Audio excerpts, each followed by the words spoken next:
all the while we're sitting here, the suffering of millions of ordinary people continues to unfold in Ukraine. In hopes of understanding more, I've been reading widely about Ukraine past and present. Joining me now, though, is author, commentator and lawyer, and also my friend Helen Dale. Helen has known the country for decades, has friends there, and has written extensively about the country and the people. Helen, it's good to have you. It's a subject that I'm compelled by at the moment, and I'm looking for insight in as many places as possible, and I know that you bring that. As well as non-fiction, you also wrote a novel about Ukraine. What inspired that? Why did you choose Ukraine? That's the novel, and it is this looks nice and new because it's a 20th anniversary edition, and even the 20th anniversary edition still came out a few years ago. It was originally published in 1994. Why did you go for that place and that history? I was one of in high school, I was one of the people go down different literary rabbit holes, and some kids read science fiction and some kids read everything that Tolkien ever wrote.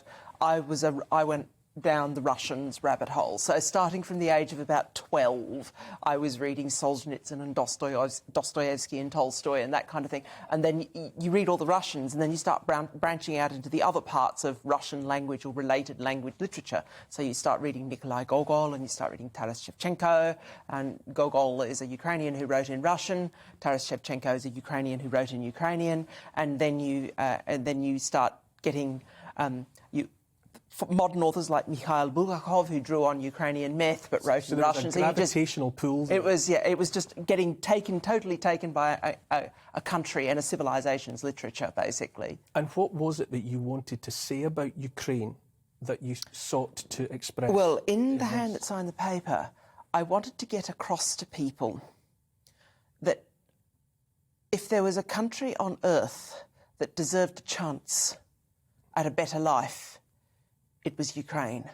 It has the most tragic history of any modern nation state, bar none. And the phrase I often use, and this is very well documented by eminent scholars over many years, going back to a chap called Robert Conquest in the 60s and 70s, and more recently Timothy Snyder. Between the years 1932 and 1945, Ukraine was the most dangerous place on earth. That old... If you grew up watching Doctor Who, I grew up watching Doctor Who, if you accept the premise of that, if you wanted to kill a man, you put him in your TARDIS and you take him to Ukraine between 1932 and 1945, and you stand a very good chance of him being dead at the end of that. The country's history is so tragic.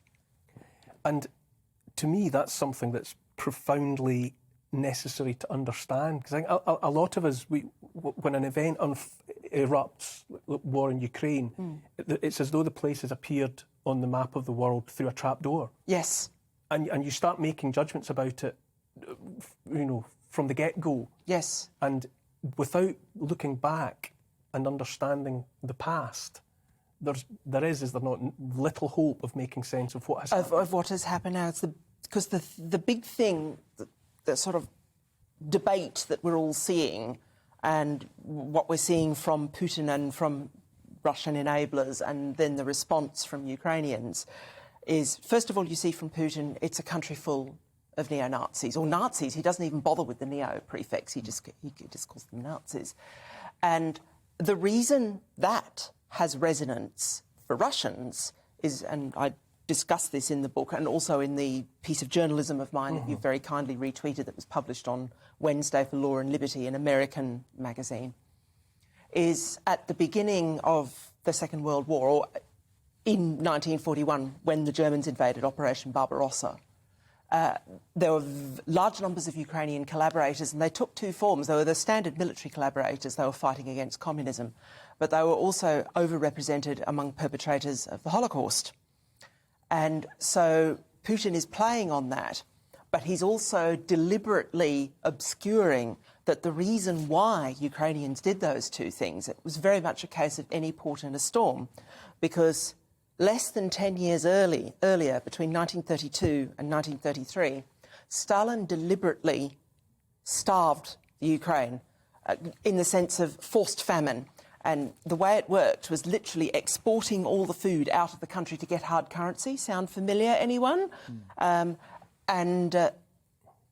order to make the money that would give the Soviet Union the appearance of being a developing, rapidly industrialising country.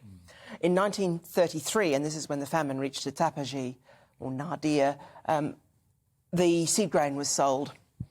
And so in the Duma, the Russian Duma, this is admittedly a few years ago now, even Putin acknowledged that the Soviet Union had killed roughly 7 million Ukrainians. People dispute that figure. I've seen 5 million, I've seen 4 million, I've seen 10 million, but it was many millions. That's the main thing. So the suffering wrought by that famine that was forced on them from above made them seek, as you say, any port in a storm. In a storm.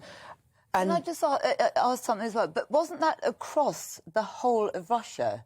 The famine and the... I mean, wasn't that just the way that it was? There was... Not just they weren't singled out. There was a lot of loss of life across the whole of the Soviet Union. People haven't wrapped the modern people until we've started talking about it now as a result of war in Ukraine, Russia invading Ukraine. People just do not realise what a disastrous, murderous mess Soviet communism was. So there were millions of deaths among other people, but proportionally the Ukrainians were hit hardest. And it took on an ethnic effect because there was a subgroup of the Ukrainian population who are often described as kulaks in the West, who were what we would probably consider to be a model minority. They weren't the model minority that you associate with Chinese or Jews. They weren't traders or bankers. They were farmers, exceptionally skilled at agriculture, and they were viciously targeted, and yet most of them were wiped out, the ones that weren't finished up in Poland. You've described in your opening remarks that you believe that it's a country that deserves a chance like no other. What kind of country had it become before the latest conflagration engulfed it? How would you characterise the Ukraine up until 2022? One thing I've tried to sort of get across to people, and it was at the time this came out, I remember saying, I think the Russians at some point, when they're strong, in 1995, when the controversy over this book happened, Russia was weak. And I said, at some point, Russia will try and invade it again. And people laughed at me because Russia was so weak. Ha, communism's over, look, they're on their uppers. You know, who cares? But I do want to, and I have tried to in more recent journalism when I've been called back to this topic by the invasion, is to get across how much Ukraine has changed. And the easiest and simplest way to get this across to you is I've explained how historically there was collaboration with Hitler. And as you probably know, Volodymyr Zelensky is Jewish. It is more significant for Ukrainians to have elected a Jew president with 73% of the vote than it was for Americans to elect a black man, Barack Obama, president in the United States, because the terrible history of Ukraine, both what happened to Ukrainians first and then what happened to Jews during the war, is worse than anything that happened to American blacks. People just don't seem to grasp this. It makes the Atlantic slave trade look like a dinky toy. The tragedy of this country's history. And when I was seeing Zelensky first becoming popular as an entertainer, that he won the equivalent, the Ukrainian equivalent of Strictly or Dancing with the Stars. Dancing with the Stars or whatever it was, and he was on their equivalent of Britain's Got Talent and all of that kind of thing. He was a very popular, very successful comedian, and he is very funny.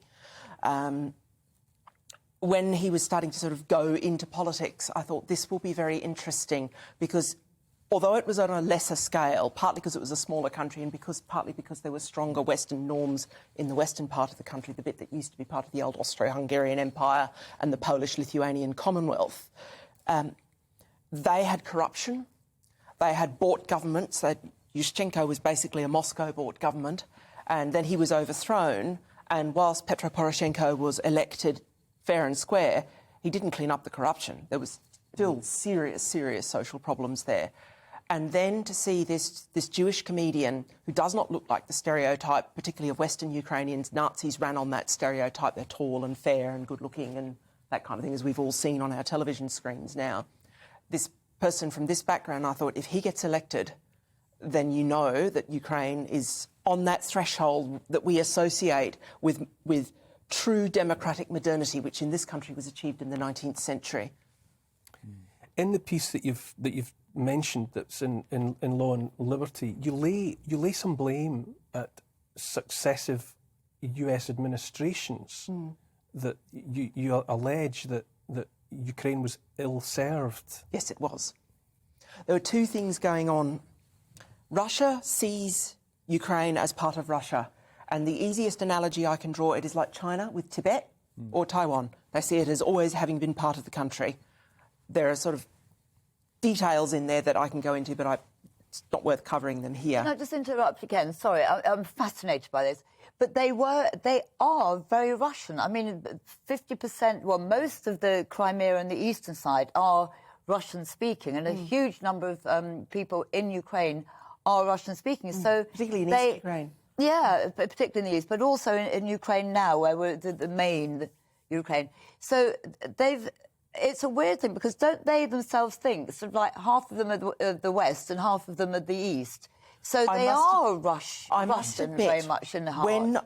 When I spoke about this book in Australia and someone asked me about what do you think will happen in the future, my vision, admittedly this was in 1995, so take it very much with an boatload of salt, was this country is heading towards partition, that the eastern part will finish up part of Russia and the western part will finish up with its warm water port in Odessa, will finish up a Western European country, and the division will be roughly down the middle. And it is fair and accurate to say, if you look at all the MOD maps, the big attacks have all been on the west. What would you allege was the misbehaviour by US administration? What they did was they led Ukraine, and this is the Mearsheimer phrase, down a primrose path, where if you're going to have Ukrainian neutrality but also preserve it as a liberal democracy, it has to be Finlandised. And we all know what Finland did during the Cold War. It armed itself to the teeth. It made itself so prickly and dangerous that if Russia invaded again, it would be the Winter War all over